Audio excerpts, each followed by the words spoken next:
Hi everyone, this is Eugene Popa, and I'm very excited that you're watching this video because it means you're interested about hypnosis and you're interested about, Ericksonian hypnosis in particular.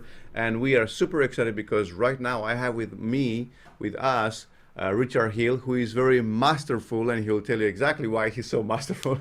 And he has an amazing technique that he'd like to share with you, and also, of course, would like to invite you to his special one-of-a-kind training where you'll get to the bits and pieces, to the nuts and bolts of this method, and you can start applying it for yourself and with your clients. So I'm gonna hand it over to Richard Hill now to say a few words about himself, so you get to know him and you will discover then why you really would want to learn from him. So Richard, thank you so much for being here with us today. And I know it's very late for you. What is your time right now? No, it actually is not too bad. It's it's early evening. It's about 5 o'clock in the afternoon. So it's very good. Yeah. But I do find that quite often when I'm working, because I live in fabulous, wonderful, extraordinarily marvelous Australia, that the price I have to pay is that I spend a lot of time up at 2 and 3 o'clock in the morning talking to people. But you get used to it. I've been doing this for a long time. I was president of an organization about interpersonal neurobiology for quite a few years. So for 7 or 8 years, I got up at 3:30 in the morning once a month. Wow. So it's wonderful to be here. It's wonderful for you to be interested in what we're doing. And Ericksonian hypnosis is very well known around the world, although to my surprise, as I had been very steeped in that area, not known to everybody.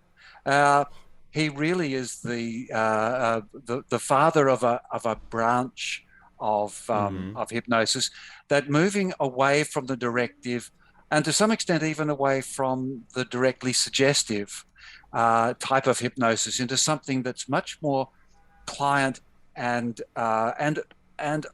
therapist oriented, co-created.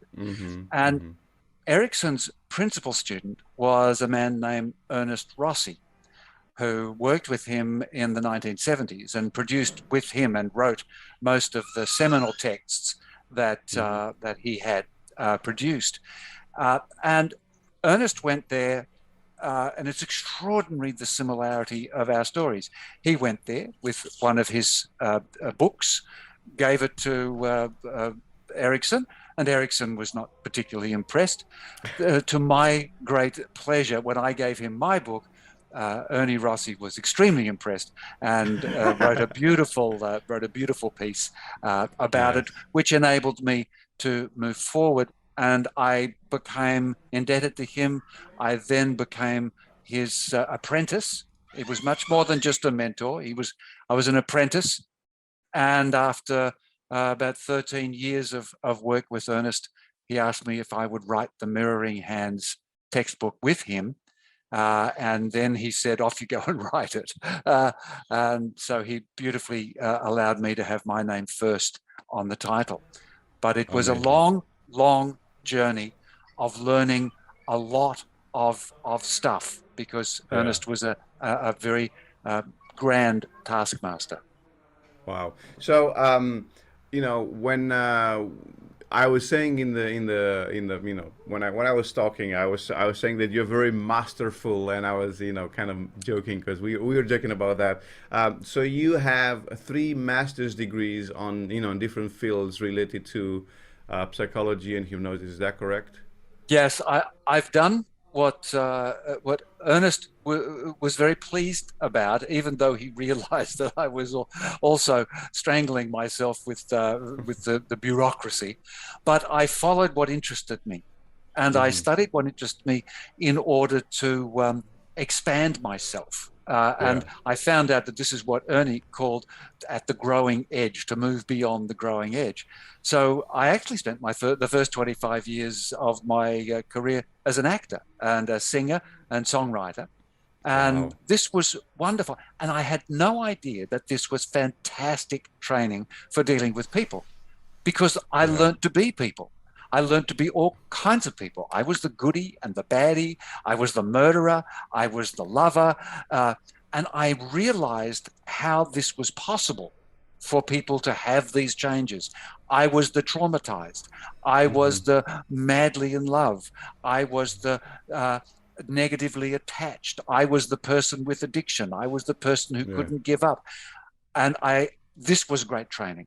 So it was in my mid-40s that I, unfortunately, as much as hard as I tried and wonderful opportunities and close nearlies, I decided I'd go back and study. I studied linguistics first because I talked a lot. It was very good. Then I went and studied a thing called social ecology as a master's degree, largely because Jeff Zeig at the Erickson Foundation said that if you want to speak here, you have to have a master's degree. So I'm Australian. And you just say, oh, okay, I'll go get one of them. Yeah. So I did. I went back. I came back a year later and said, I got one of those. And he said, oh, well, I guess you better speak here. And I've been speaking at the Erickson conferences ever since. But that was in social ecology, which is the human being in relation to the world, into the environment. Then education. And then I studied a brain and mind science degree, a master's degree. And people say, well, what's all that got to do with doing hypnosis or doing psychotherapy? What do you want to know all this biology and this background for? Well, I tell you what, if you're anywhere from your brain surgeon to your car mechanic, you would rather like them to know a lot about what's going on underneath the hood. And this is where Ernest Rossi was the perfect mentor. Ernest Rossi would say, oh, you know a lot about neuroscience. Now, how about genetics? And Ernest was the first one to talk about genes changing and genes being expressed because of hypnosis, because of positive psychotherapeutic action. And then in the last few years, and sadly, he died in 2020, but he said, oh, now we'll move on to quantum. And I know a lot of people talk about a lot of quantum, and a lot of people have a lot of talk that they should stop talking about. Yeah. But it is still incredibly interesting. Yet, once knowing that, what does a great jazz musician do when they improvise? Do they think about technique? No, not at all. Do they know their technique so well that they then don't have to think about it? Yes. And that is the difference between someone who delivers a product and someone who integrates and engages with a client utilizing what is best and most efficacious for the client at the time. Yeah, awesome. So how did this mirroring hands thing appear? Like, it's a really good question. It's a really good question because it sounds like mirroring hands. What are you talking about? In fact, Ernie sometimes feels that the process is almost a bit lumbered by that title. But it emerged, it grew, it developed, it evolved out of what was happening in the grand changes that were being made by Milton Erickson, who started out quite directive, quite trance-oriented, doing a lot of specific therapies for specific needs, quite responsive, but still very, very directive. And they would use the hands. He would have hand levitation. They would often use the hands in this, the mesmer type of version. You feel that magnetic pull, which is often used by people to see their hypnotizability. Yeah. And there was a fascinating change that occurred in what a process that Erickson called the basic accessing question, which was really, I mean, how do you know your client's ready to work? Well, how do you know that? Yeah, why not ask them? But don't ask their head. Their head doesn't know. Their head's saying, oh, yes, I'm really ready because I want to give up this smoking, or I want to change my anxiety. But are their insides, that area within what we call the implicit, in the lower parts of the brain and in the body, is it ready? And so we used to use ideomotor stuff. That was the hand levitation. And David Cheek had the yes, no. And people still use that, or they might even use the two different hands. But again, it's coming from the therapist into the client. This is your yes finger, that's your no finger. Or we're going to do fingers. And what Erickson would say was, And when that part of you inside is ready to begin this important work, your hands will move together. Or he would say, your arm will begin to rise. And Ernie said, and Ernie, who was the pragmatist of the two, said, that's very sort of imposing. It puts a lot of pressure both on the client and on the therapist. I mean, what if the client doesn't do anything? Yeah, I was going to say exactly that. We're like, what if you say that and the client's like, oh, bugger, nothing happens.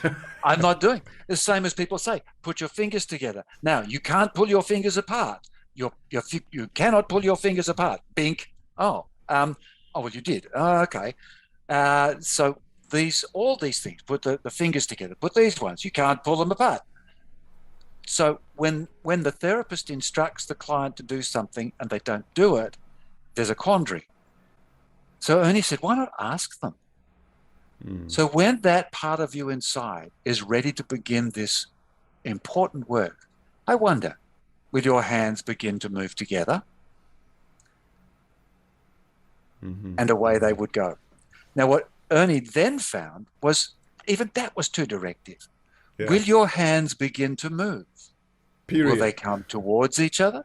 Will they move apart? Will they go up or down? Or will they stay quite still? The whole purpose of the exercise is not for the therapist to achieve some goal. It's for the client to come to their personal realization that something marvelous, something intriguing, something tremendous, what we call numinous, is happening. And certainly people are very impressed when they do things and their fingers don't come apart, or they told to sleep and they fall apart. It's very impressive and it's very effective, and there's amazing things you can do with it. But just imagine how powerful a position the client is in if their hands move together, if they find their hand rising or falling, if they find their eyes closing.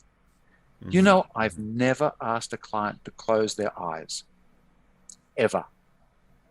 Awesome. And if they don't close their eyes, then we don't worry about it, because no one said you had to or not had to.